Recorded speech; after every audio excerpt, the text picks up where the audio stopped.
Bom dia, eu sou o Roberto Efrem, com o canal Momento com Roberto Efrem no YouTube, e vou ter um bate-papo com aqueles que estiverem presentes agora, com aqueles que virão assistir depois. É um bate-papo despretensioso, não é?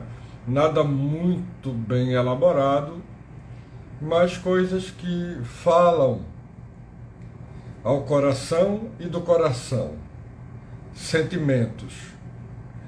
Como o título diz, fantasma, o fantasma da depressão. Então, antes, porém, enquanto o Instagram está informando que aos seguidores que eu estou aberto, o canal está aberto, que eu estou falando, eu quero fazer umas colocações importantes. Esta minha fala ela vai para o YouTube, no canal Momento com Roberto Efrem, e é muito importante que as pessoas assistam e, se gostarem, que curtam. Não esqueça de curtir. E outra coisa, se não se inscreveram, se inscrevam, porque desta forma o YouTube, os algoritmos, vão mostrar que o tema é relevante, tem sua importância e sai dando possibilidades para que outras pessoas tenham acesso. Então, é bem interessante quando, além de curtir aqui no Instagram, para quem gosta, para quem gostou da fala, de alguma forma trouxe alguma reflexão, vá também ao YouTube, porque depois que eu terminar a fala aqui no Instagram, ao vivo, eu copio sempre para o YouTube. No YouTube, vocês vão me encontrar como Momento com Roberto Efrem. Então curtam, se inscrevam, ative o sininho, multipliquem, compartilhem, que aí vai atingir mais pessoas. Tá ok?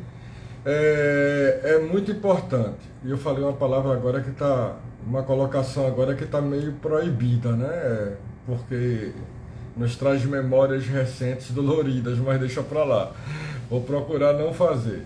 Então, combinado, vamos usar essa palavra que é melhor. Combinado, então, eu agradeço de coração se inscreverem no canal. É muito importante que se inscrevam no YouTube, no Momento com Roberto Efrem. E multipliquem pelo YouTube, multipliquem pelo Instagram.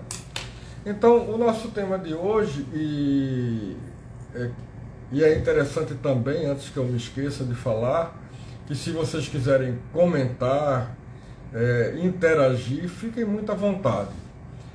Eu tinha feito uma fala há umas 2 semanas, se eu não me engano, sobre depressão. E de acordo, com as provocações que recebi, os questionamentos que me enviaram, tanto no YouTube quanto aqui no Instagram, no meu particular, porque é um tema que as pessoas normalmente não querem abrir as suas dúvidas para os outros, então terminam procurando falar no privado. Mas tudo bem, eu vou responder sempre com muito carinho. Vale a pena também citar que eu sou um psicanalista em formação. Estou no meu ano de conclusão do meu curso de psicanálise. Este ano eu tenho pela frente o aprofundamento e a residência. Devo começar a atender no 2º semestre deste ano. Então é um mundo novo, um mergulho na mente, uma troca com o sujeito, ou seja, aqueles a quem daremos ouvidos, vamos emprestar os nossos ouvidos, vamos ouvir essas pessoas, o que elas têm a falar, e buscar de uma forma ou de outra fazer com que essa pessoa chegue a um entendimento interessante, razoável das suas necessidades. Outra coisa que tem surgido muito na fala é sobre a procrastinação ou autossabotagem. É bem interessante também esse tema. Não sei se eu vou passar por ele agora ou se eu vou deixar para outro momento, tá bem?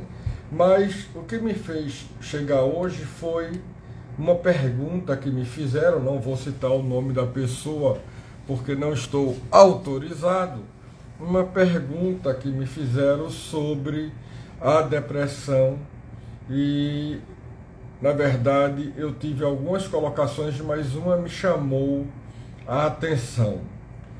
E foi um comentário e uma pergunta. Eu vou fazer um comentário.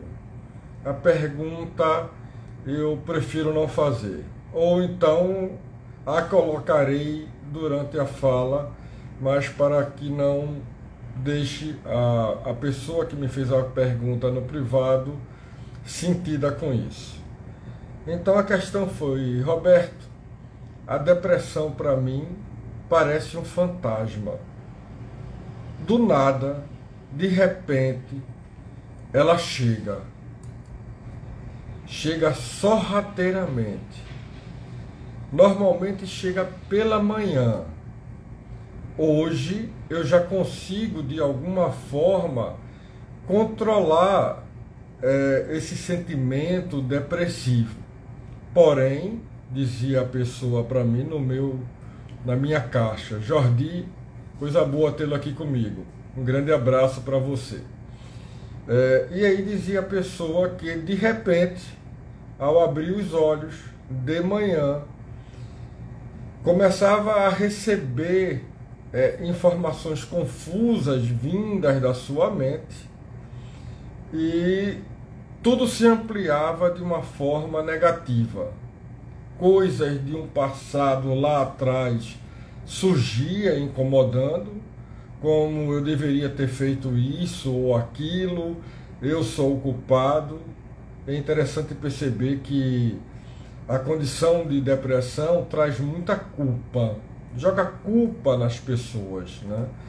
Então, como trabalhar sentimentos de culpa, aí já daria uma outra transmissão ao vivo, para falar de culpa, que normalmente vem ligada a uma série de coisas, vem ligada à religião, enfim. Bom dia, meu amigo Jordi, mais uma vez. Então, é uma outra história.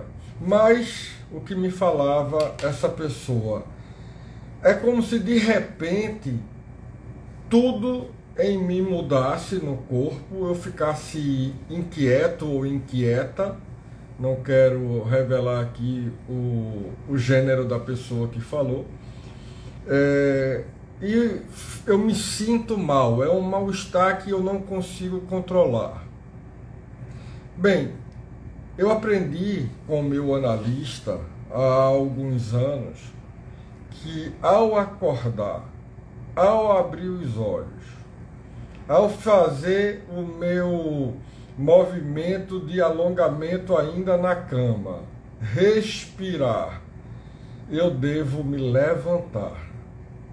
E se ao acordar sentimentos contrários invadirem a minha mente, aí sim, aí eu dou um pulo da cama, vou na janela, vou na cozinha, como uma fruta. Eu especialmente adoro uma banana, que dizem que é a fruta da alegria, né? Mas eu tomo um copo com água antes de qualquer coisa, é sagrado um copo com água em jejum, como uma fruta, boto uma música tranquila, suave, vou escutando e procuro não dar vazão, não dar corpo a esse fantasma que gosta de nos assombrar né, e cujo o sobrenome dele é depressão. Então é muito importante esse exercício ao amanhecer. Outras pessoas já me relataram que têm o sentimento desse fantasma ao anoitecer, quando chega a hora de dormir. É muito importante nos prepararmos para dormir, porque a hora do sono, além de ser um reparo ao nosso organismo, as células se movimentarem, se alimentarem, enfim, todo o nosso corpo tem cada pedacinho uma reação que nos vai fortalecer no dia seguinte. Antes de eu ir fazer meu exercício na academia, onde o meu instrutor está aqui presente, eu procuro exercitar primeiro a minha mente, para que no momento do exercício físico eu não seja assaltado por nenhum fantasma que vai me debilitar e eu não ter coragem de me exercitar. Então, como disse uma vez para mim o senhor Walter na academia, a academia é lugar de fazer exercício e não de estar pensando em nada, muito menos em problemas. Então, é comum, diz aqui Jordi, aproveitando a fala da pessoa, é importante de fato nos levantemos no primeiro momento que acordamos, até pelo fato de disposição. Se ficarmos deitados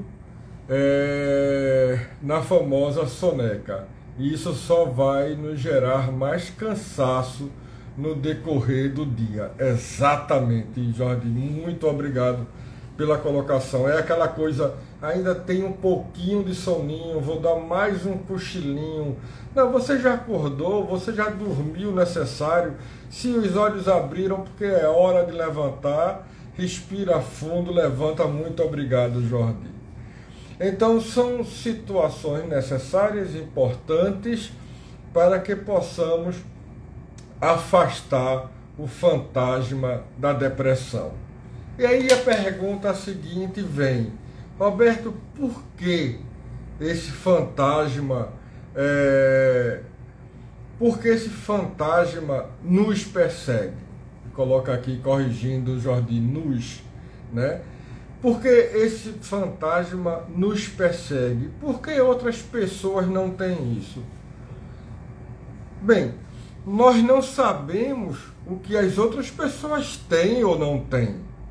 Até porque, quando se trata de depressão, dificilmente alguém tem coragem de falar. Então esqueçamos as outras pessoas. Nesse momento nós temos que ser muito egoístas. Temos que pensar em nós. Não quero saber se A, B, C, D, E tem problemas também ao acordar, ao deitar. Não, você tem que trabalhar a sua situação, a sua condição. Coisas mal resolvidas no passado, não é? Às vezes, inclusive, desde a infância, e principalmente na infância está guardada as principais situações e sintomas que não foram trabalhados ao longo do crescimento e que vem depois de um certo tempo, de uma certa idade, extravasar do nosso subconsciente, daquela caixinha guardada lá no fundo da nossa memória, e começa a nos aterrorizar. Quando a coisa toma uma proporção maior, é necessário a procura de um profissional. Algumas pessoas cometem o engano de procurar de cara um psiquiatra.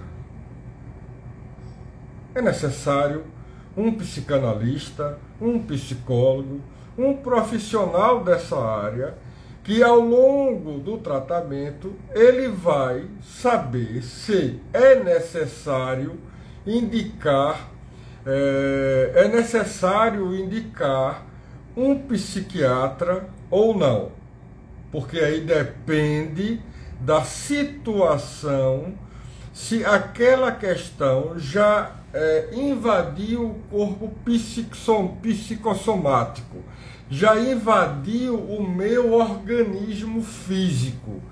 Conversa muito necessária para todos. Parabéns por essa aula educativa gratuita, professor. Obrigado, Jordi. Por falar em professor, estamos recebendo uma professora de Pernambuco, professora Roseli Ramos, né, que gostamos muito de conversar sobre esse tema, principalmente para os educadores que trabalham com inúmeras crianças, e cada criança trazendo de sua casa uma realidade completamente diferente.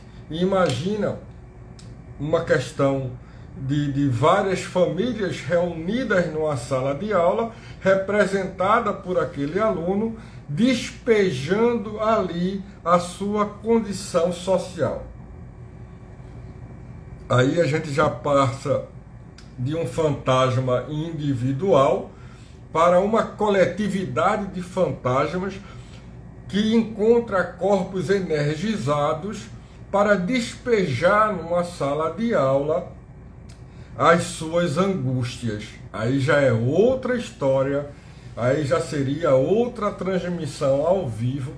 E para quem não me conhece ainda, né, para quem não tenha escutado minhas falas, quem tem aqui eu estou vendo como Patrício Eugênia. Oi, Eugênia, seja bem-vinda.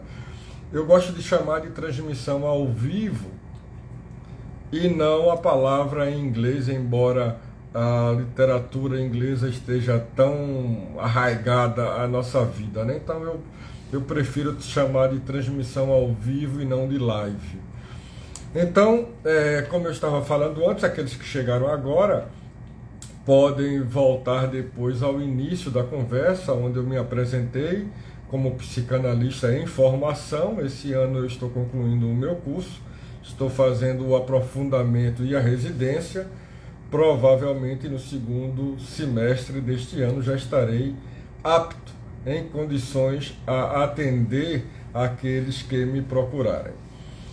Então, o nosso canal no YouTube é Momento com Roberto Efrem. Eu dizia antes que era importantíssimo vocês, se gostarem do papo, curtirem, se inscreverem, não é? Que é super interessante, o YouTube vai perceber a importância da fala, e aqueles que gostarem muito ainda podem compartilhar para atingir um público cada vez maior. Então, continuando, o início da nossa fala o início e o decorrer da fala está sendo sobre o fantasma da depressão.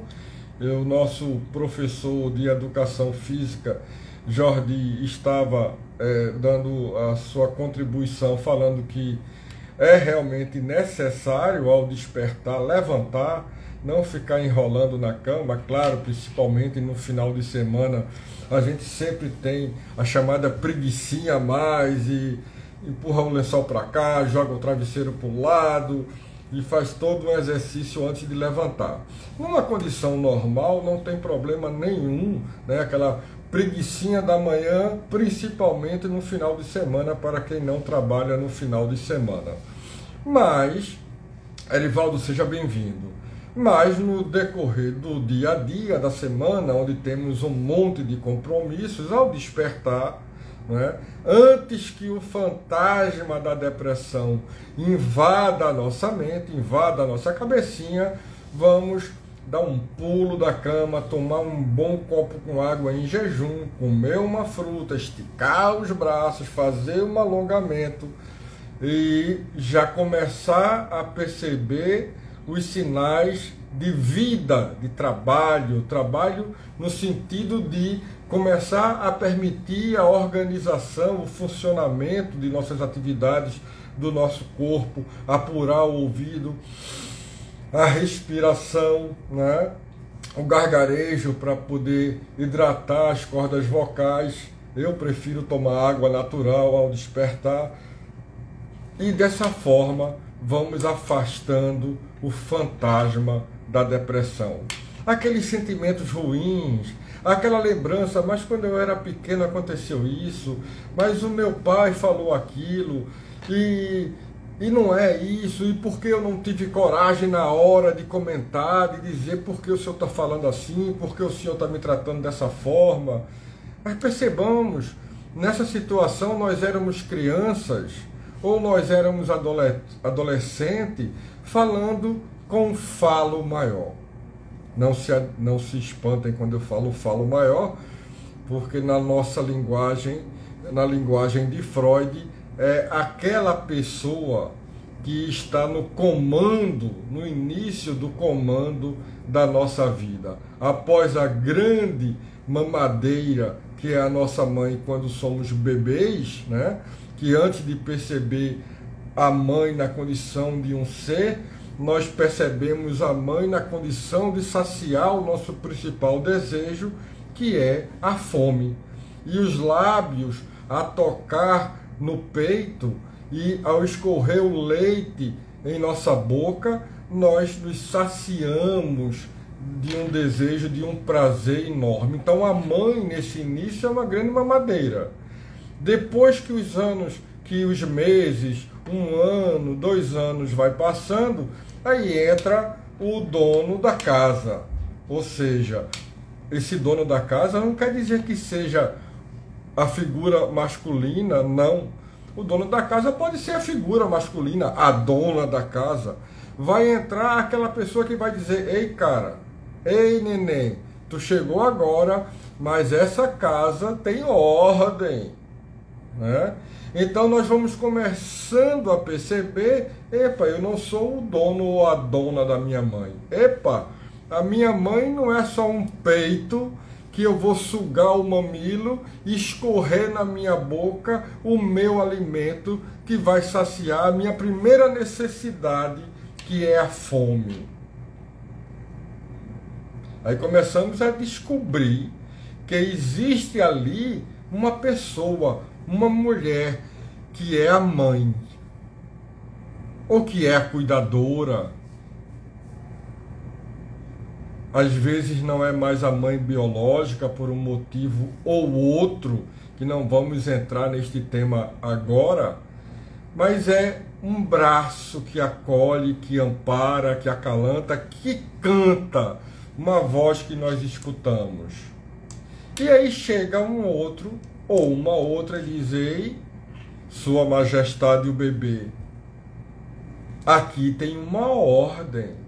Ela, ele é meu, ou eu estou na relação primeiro, e você, a pessoinha que chegou agora, está somando ao nosso convívio. Mas, contudo, todavia, dependendo da situação que transcorre neste lar, nesta casa, nós vamos acumulando coisas nas nossas caixinhas, nos nossos arquivos, que nos frustram, que criam um recalque, e que amanhã, de alguma forma, esses recalques, essa situação força para que seja extravasado do inconsciente para o consciente, e começam então as perturbações em nossa vida. Os dramas, os traumas. E aí alguns, por escutar ou escutarem as pessoas incorretas, começam a se drogar, tomar medicamentos, não é? Não, fulano tomou o medicamento, ficou bom disso. Fulano tomou Rivotril, dorme melhor.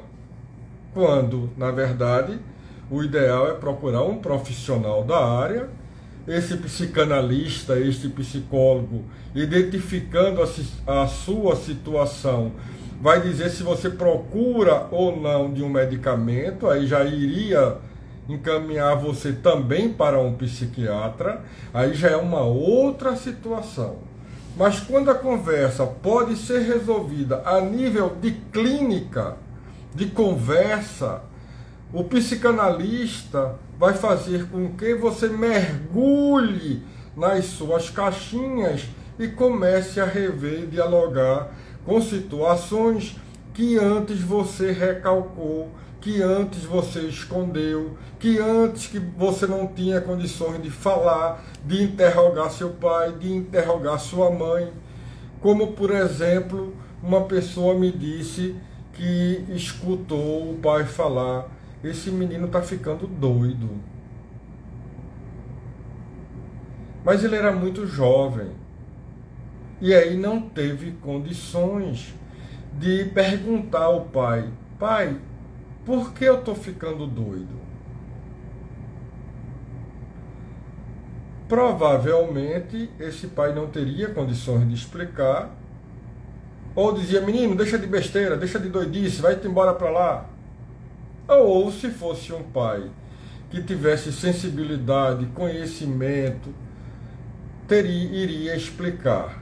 Ou ainda, como uma pessoa que me procurou, disse que escutou a mãe falar: fulano é tão esforçado, né? Tão dedicado, mas não consegue aprender nada. E essa pessoa trouxe isso, não é? Carregou isso durante toda a sua vida. Então essa pessoa que recalcou essa informação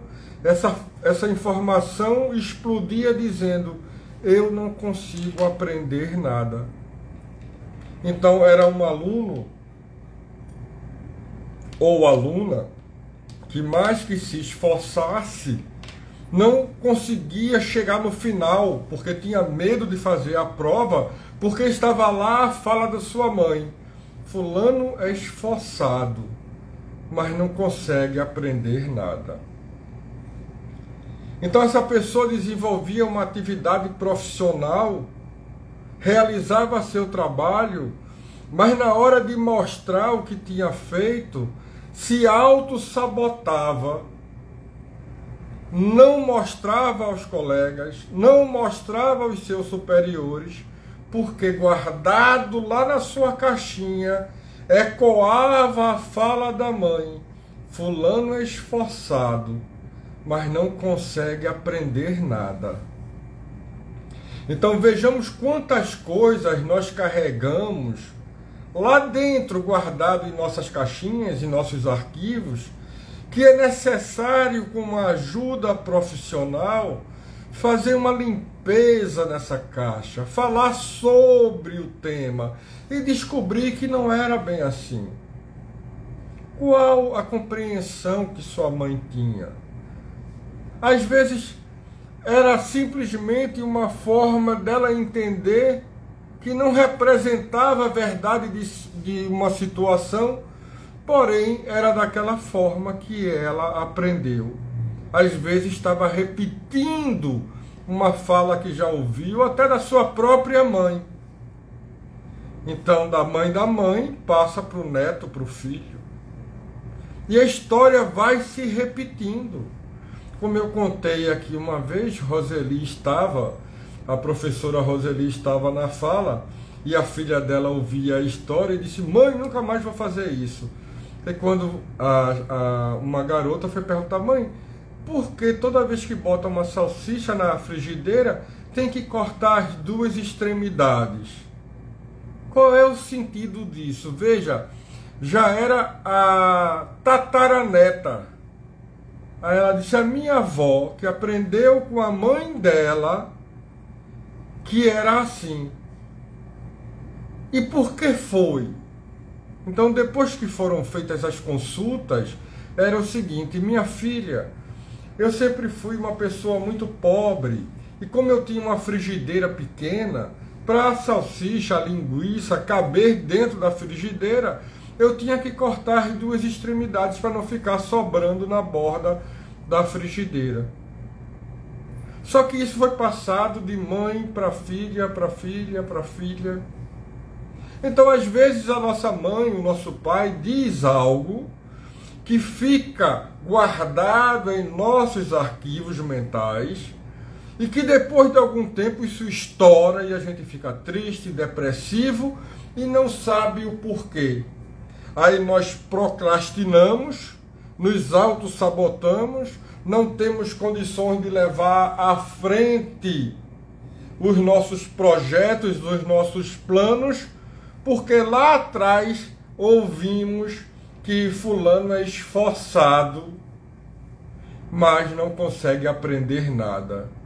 A professora Roseli diz aqui: temos muito essas situações na sala de aula, barreiras que o professor sente e precisa direcionar o aluno à aprendizagem.